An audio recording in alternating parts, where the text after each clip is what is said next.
The Comfort Zone with Ray Comfort. Thought-provoking. Informative. Engaging. Are you ready to be inspired and equipped? And now, The Comfort Zone with Ray Comfort. Welcome to The Comfort Zone with Ray Comfort. For those of you that have been watching us for a long time, you know that I end this program every time, for the most part, by saying, we've brought you into this comfort zone to get you out of your comfort zone, so get out there and proclaim the gospel unto the glory of God. So I just feel like ending now. I know, that's true. What is it, Pavlov's dog? That's right. Well, thanks for joining us. Thanks for joining us, friends. Why am I saying this at the beginning of the program today? Because, friends, we don't want that to get lost in the mix of anything that we ever talk about here. That's what we're about as a ministry, to inspire and equip Christians to fulfill the Great Commission. So we hope you're out there doing that. And if you want to get more connected with doing that, then you can go to our website, livingwaters.com. You can also connect with us at tczlive.com, where you can watch us Monday through Friday, 11:30 a.m. Pacific. Is that nice? Yeah, it was very nice. Okay. Now, friends, many of you also know that we have produced a number of different short films. 180, talking to people about the pro-life issue. Genius, talking to people about genius things. John Lennon, I guess. Evolution versus God. Now we're working on Audacity. Noah. Oh yes, how could we forget Noah? And now we're working on Audacity, of course, but it's always refreshing, isn't it, Ray, when we get to run into someone that was actually a part of one of those videos, and if we have the picture, let's put it up. Ray ran into a couple. Now, one of them, I think, has got some extra tattoos. He did. I didn't recognize the guy. Since Noah. Yeah, I was riding my bike, and I thought, oh, there's three guys sitting down at 8 o'clock in the morning drinking beer. They were just sitting on the side. 8 o'clock in the morning? Yeah, drinking. I think it was 8:30. And I thought, I'll stop and witness these guys. And I went up just to speak to them. And just as I said, hi, guys, the guy with the tattoo on his cheek, the cross, said, we're ingenious. I thought, Genius. I said no, right? They're ingenious. Yeah. Yes. He said, we're ingenious. And I thought, no one's ingenious that drinks. I had that thought. No one is ingenious that drinks alcohol at 8:30 in the morning in public, sitting there drinking it. He says, no, we were in the movie Genius. Right. And he said, you recognize me? And I says, no, I don't. He says, oh, it was before I got this and that. And he said, we're nearly up to 1 million views. They're watching the views. Oh, that's awesome. Yeah. They're counting the views. Unbelievable. Isn't that funny? Oh, awesome. They get the gospel. And then he says, again and again. yeah, we would murder someone for money. We were those guys. Yes. Yeah. So. Oh boy, drinking beer 8 o'clock in the morning. Yeah, 8:30 it was. Yeah, I think that was the last thing on their bucket list. You nailed off their bucket list. Now they have nothing to live for. That's it. That's it. Oh boy, well, what a joy it is. And friends, that's a reminder again that those resources are still out there. Go to our YouTube channel, youtube.com/The Way of the Master. While you're there, subscribe. We're at 110,000 subscribers now. But also check out those videos and send them on. Ray, you talk about that all the time. That's the absolute key. That with a click of a button, you can get them out there. So make sure to do that, friends. And if you've got any ideas of videos we could make, such as the one you're going to see in a few minutes, please send them to us, because if there's something crazy enough for people to send viral, we will do it if it's clean. Yeah. And you know, we're always flattered as a ministry when someone actually does something to mimic one of us. And so watch this video as these guys show us the different ways that Mark Spence eats.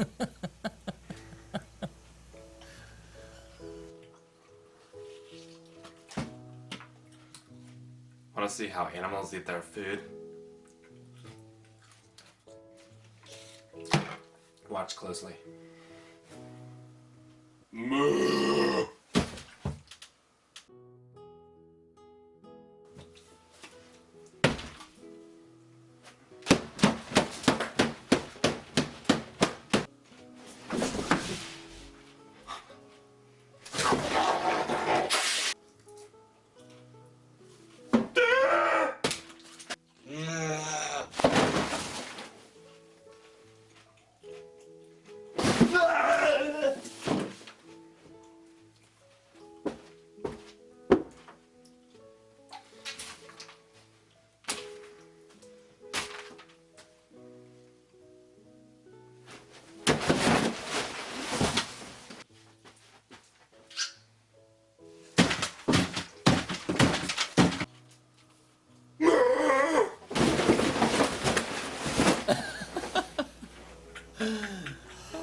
man. I love that. You see, he finally started breaking, I think, with the rhinoceros. Yeah, the rhinoceros, he lost it. Or the yeah. kangaroo, maybe it was. Yeah, that was when the kangaroo kicked, I think he Right. lost it. My favorite was the flamingo suit. I yeah. fully lost it at that. Yeah, well, it's because it's like yours.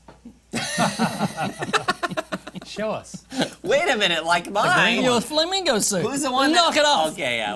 Okay, all right. Okay. I knew that was coming. Yes. Mark Spence, tell us, how did you feel I about do that not reproduction? eat like that. Show us how you eat. I Mark. don't eat like that. Come on. I'm a lot more messier than that. Yeah, way worse. But very creative. I happen to see on YouTube that they actually made a part 2 of that. I want to go and watch that. You know, all right, guys, this raises a valid question because how do we use this video? Right. The difference between human beings, Homo sapiens, and the animal kingdom. I remember I was inside of one of my sociology classes in college, and the question was asked from the professor, what differentiates between animals and humans? This secularist had asked. Mark, could I just butt in for a second? Yes. Let's see if we can find 10 different things between animals and humans. You start off with one, and I'll check them off. Different things? Yeah, how is the animal kingdom different than human beings? Homo Yeah. sapiens, as Mark likes Oh, to good call idea. them. Okay, Yeah, but, no, but, totally. but keep on with your story and then All get right, back I'll to finish that my one. story, then come back. Well, one person said, well, we use silverware.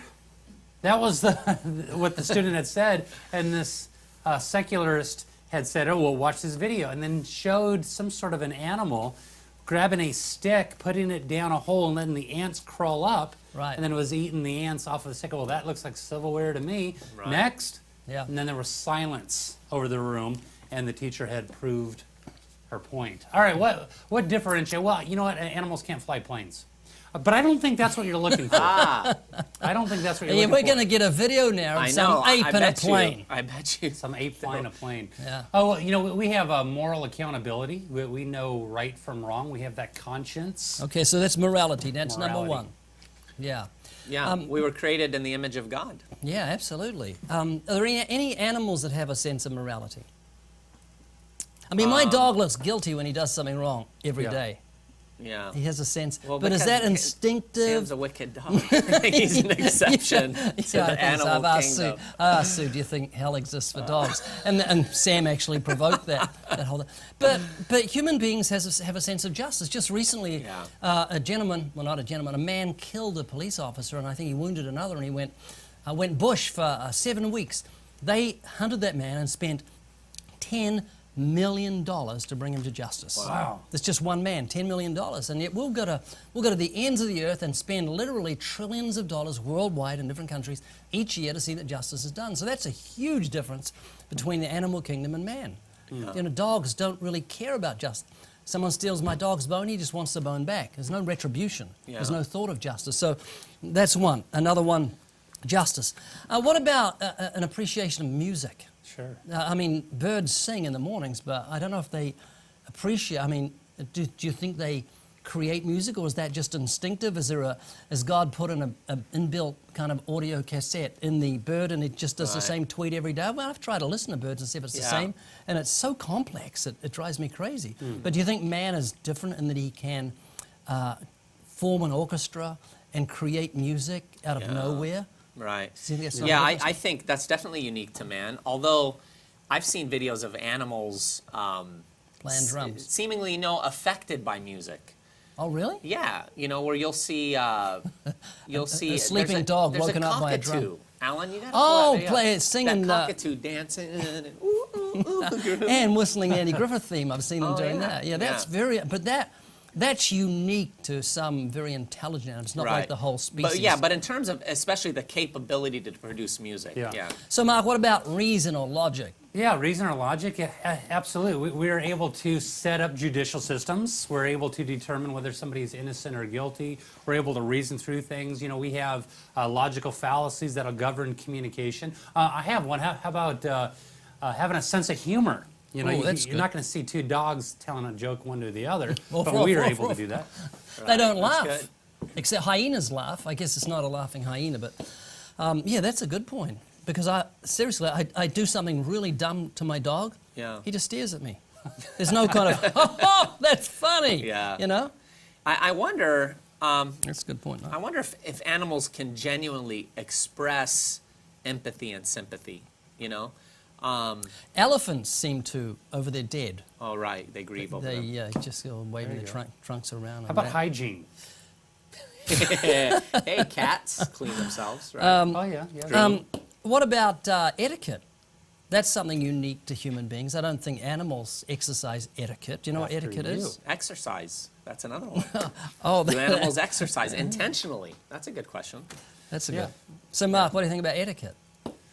Yeah, I think this is what we're doing. You're pulling out aspects to where, we are created in the image of God. God is creative. He communicates with us, so we are able to communicate. We have dominion over creation, as Scripture has commanded us to do so. And I think the most prominent one, as we begin to look at these, I'm sure you guys are going to come up with more, is the fact that we have that moral accountability. And having that moral accountability, having that conscience.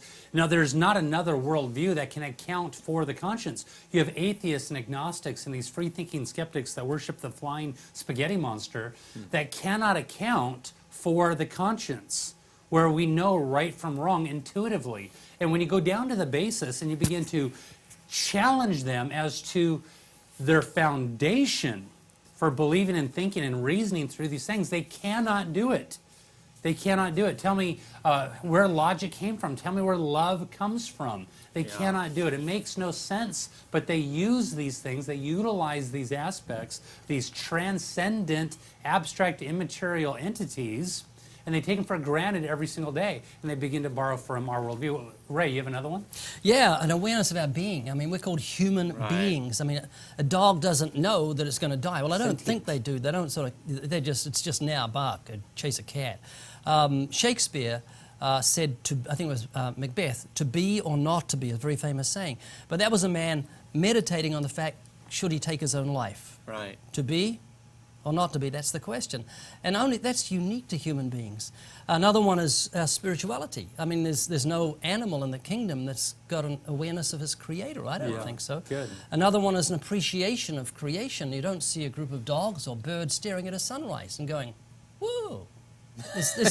They don't really care. I mean, I've pointed out really good things to my dog, and he looks at my finger.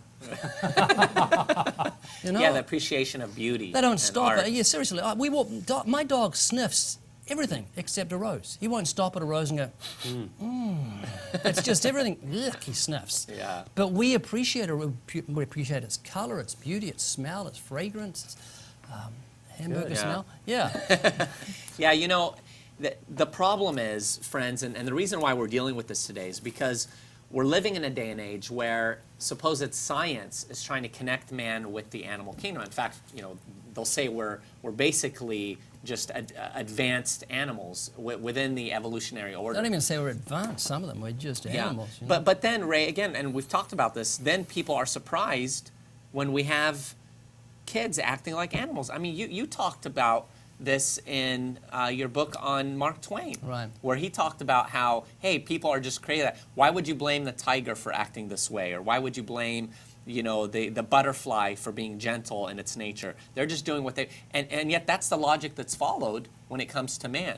Absolutely. In terms of the removal of morality, in terms of, you know, our sexual appetites. So Mark Twain built up to blaming God for Right. sin. That's what that's what was hidden up. He says the cat kills the mouse. The cat can't help but kill the mouse because the cat is a cat and its instinct is to kill mice. And our instinct is to commit adultery. That's where he was heading. Yeah. And he bewailed the fact that God says adultery was wrong. What about language? Is that unique? I mean, I hear my dog bark at another dog, the other dog barks back, but is language the way we use it to communicate unique to human beings, or all the animals have a form of communicating You with have one the another? dolphins with the clicking. You've got there have been whales. other things that have been studied, but so and then Ray. So in one sense, you have evolutionists look at people and try to implement morality when at the same time they say that we're animals and you know that we're the product of chance. I don't know why they try and do that. But then on the other hand, they teach people they're animals and then they complain, especially when kids act like animals. when they follow the process of evolution, survival of the fittest. What's wrong with a kid who's empowered with weaponry to walk into a school and shoot a bunch of other kids if he can somehow, you know, state his, what's the word I'm looking for? Survival of the fittest. You know, agenda. yeah, just he could fulfill his own agenda, or he can assert himself, is what I was looking for. And whatever, what's wrong with that, you know? In fact, they often do. If you look into a little bit of background, like the guys at the Columbine, that was all evolutionary provoked. Right. Because they believed in evolution. So, Mark, what are your thoughts? What are your thoughts? I didn't hear the question. Yeah, there, I didn't Ray. have one. I saw you doing something else, and I just thought I wanted to be annoying to see if you'd be fit to survive, and you were. Torturing Mark Spence. So let me give a list. We had justice, music, reason, logic, spirituality, morality, etiquette, awareness of being, appreciation of life, humor, and exercise. Exercise. You know, I've never thought of that in terms of the intentionality in that sort of thing, you know. Yeah. All right, friends, you count 11. We got 10, 11. but Easy's exercise took us over the top. Send us thoughts, friends. Send us thoughts. Send us emails as well. Yeah. You can send thoughts. Yeah, you got to put them in email form. All right, friends, on now to an email from Christine. A friend of mine was sharing some of her thoughts about how unbelievers would see us as other cults such as JWs when we go out on the streets and evangelize as we hand out gospel tracts. Her concern is how they would know the difference between the cult and Christianity when their booklets are a bit similar to our tracts. How would you respond Well, to I'd that? bring up how I responded to it as a brand new Christian when I went door to door. This is this is 1972, late 1972. I was having the same fears that we went door to door and would be looked upon as Jehovah's Witnesses and cults. And so I didn't want that to happen. So when I knocked on the door, the lady opened the door. I, in a very sincere voice, said, "I'm not a Jehovah's Witness." And she said, "Well, I am." Oh, boy. And I didn't really know what to She say. go all hot at Well, that moment? I don't know. I don't know if I've been door to door since. Oh, boy. But you have. Yeah. You've done 800 and 1,000. Yeah, we went to quite a few doors in our community. But that brings up a good point, Mark. A lot of times people will point to something that, like this person did, a cult may do or a false religion may incorporate into their beliefs. And they say, well, maybe we shouldn't do that because we'll be identified with them. What do you think about that? Well, you let the cards fall where they may. I mean, you have to go out there and be true to the gospel. Open air, handing out tracts, go door to door, do what you can do to get the gospel out there. There'll always be a counterfeit. There'll always be the enemy there on the outside trying to mimic what you're doing. So if you find something that ends up working, I'm not talking in a pragmatic sense. Right. I'm saying, here, this is scriptural. I want to go out and do this. And if the cults are not doing this, guess what? They will start to do it. Because the enemy will always have his counterfeit, will always try to imitate what you're supposed to do. So is this what's really holding you back? I would dare to say this isn't holding the person back truly. Because listen, even the cults share without tracts. They share without going door to door. They share just in a conversation. Right. So does that mean now you cannot use your tongue to conversate about the things of God? No, it's silly. Listen, stop hiding behind excuses. Go out there, share the gospel to the glory of God, and allow Him to bring forth the results. There's the command. Are you now going to be faithful to the command? You know, what you could do is deliberately not look like the cults. Don't carry a bag. Don't carry magazines in your hand, sort of 2x2. You could drive up someone's driveway on a motorbike or on a horse. They would know that you're not Or a part of a moose. cult. A moose. Yeah, you know, and this is the thing we have to remember, friends. Those that are in cults are actually copying what Scripture has That's told a true Christians to good do. point, yeah. I mean, we've been told by Scripture to go into all the world and preach the gospel to every creature. They didn't invent the printing press. They weren't the first ones to come out with tracts, right? So on and so forth. And in fact, I don't think I've ever seen a Jehovah's Witness hand out tracts. What they do is I've seen them in different places. They'll stand and they'll hold magazines in front of them on a street corner or somewhere like that. But as far as going up to people and giving them gospel tracts, I've never seen a Mormon or a Jehovah's Witness do that. They'll do the door-to-door thing, or they'll stand on the Well, corner. that's like because they JW don't do. want to look like us. Right, they're trying to avoid that from their end. But look, the bottom line, friends, is anything that's effective for the gospel, done unto the glory of God, that doesn't violate biblical principles, is good to do. And you think of Spurgeon, he said any means by which he talked about the paralytic Yes. And now his friends lowered him from the roof. His friends let him down. His friends let him down, and he said, look, he says, cannot faith create too? Can we not as Christians use the genius God has given us to his glory? I mean, they got creative. They couldn't get him in through the door. They couldn't get him in through the window. They said, okay, let's get him in through the roof to get him to Christ. Right. And again, we're not talking about being those that conform to the world in the ways we approach things, but as long as we don't violate biblical principle and we're keeping the gospel true in its essence, we need to do it. And what you did was pull yourself away from the cults by the way you did door to door. You didn't go there selling your magazines, trying to say, join our sect. You went rich in good works by saying, if you've got anything you'd like us to do, I'll send my wife around to do it. Boy, that Ray's wife will do it. No, but I mean, it resonated with people too when they saw that gesture of love. Yeah, towards absolutely. them. So, all right, friends, it is time for the Comfort Zone Bible Trivia. This is for those of you who watch us live Monday through Friday, 11:30 a.m. Pacific at tczlive.com. And while you're at it, connect with us on Facebook, Emeal, Zwayne, Mark, Spence, Ray, Comfort, and also on the Comfort Zone. And remember to subscribe to our YouTube channel, youtube.com/thewaythemaster.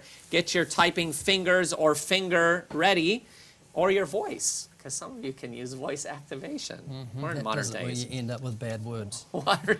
Yes, autocorrect. I hate it. All right, this is for the 8th person who answers correctly. You will get the prize. Alan, are we sending them Albert Brainstein tracts?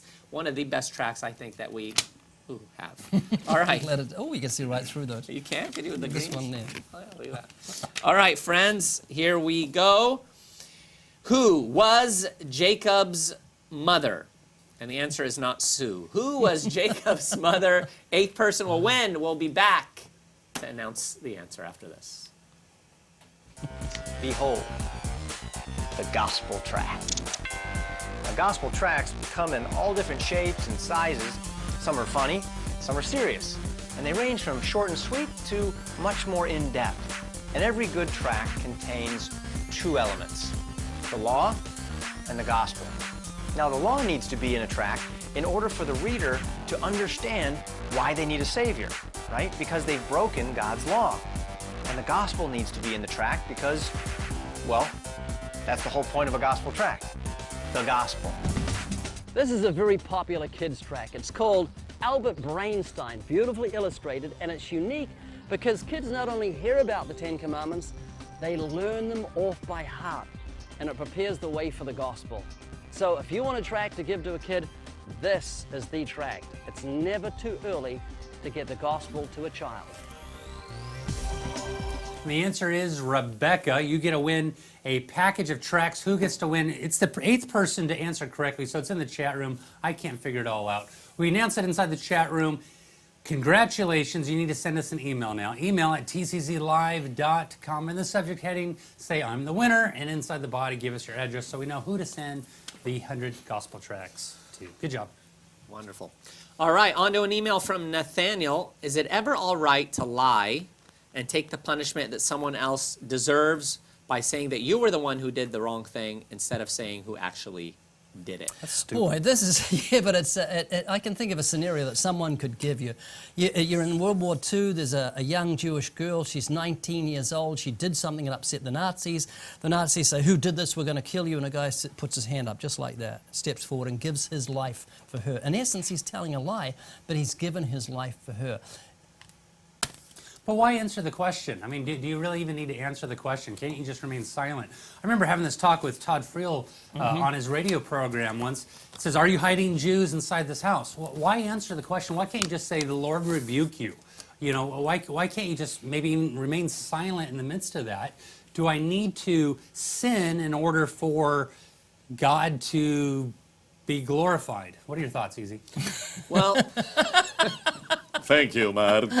That was a setup, okay. Mike. This is honestly something that I've gone back and forth with people on, specifically, and the person is asking the question regarding taking the blame for someone. But, yes. But I think we've answered that. Let's go beyond that to what you just cited, Ray. More so the broader question, or what Mark cited. Someone wants to kill Jews. You're hiding them in your house, and they come to your house like Corrie ten Boom. Are the Jews in your house? Okay. My question is this. We often will talk about the commandment, you shall not kill, and then we explain it, we expound it, we qualify it, right? In other words, when the governing authorities kill someone through the death sentence, no, that's not what it's talking about. When someone comes and tries to murder your family and you shoot them and kill them as they're doing that, you're not violating that commandment. Right.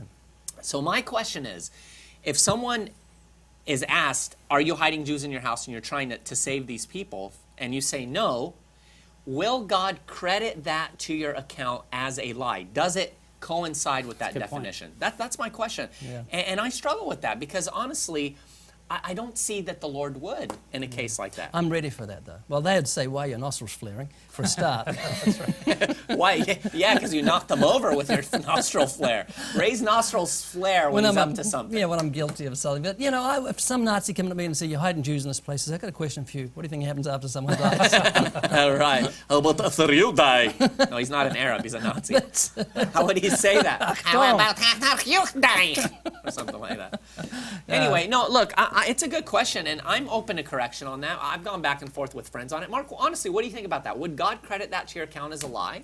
Well, I mean, you look at Rahab. This is a sticky, difficult situation because she did do something somewhat similar as she hid the spies. So that's a hard situation. I think that where my conviction and where I'm at, that's really all I can go. So I think I would just remain silent or just rebuke them, try preaching the gospel to them until they left. Yeah. Yeah, it's interesting. Preach the gospel until they left. Yeah. It seems like the Ten Boom family did give them misinformation. Right. I mean, that was regularly done by ethical people in the war to save lives. Yeah. You know, so it's hard to say, and it is a fine line. I'm not saying I'm definitive on this or that I've concluded it. We know Muslims will say, hey, you can lie in the cause of Islam. We're not saying that by any means. I'm just saying when it comes to a case like that of trying to stop evil, and you're faced with that conundrum. Anyway, we'll talk about it probably again another time. Thank you for joining us, friends. Remember to connect with us everywhere and at all times. And most important, remember, we brought you into this comfort zone to get you out of your comfort zone. So get out there and proclaim the gospel unto the glory of God.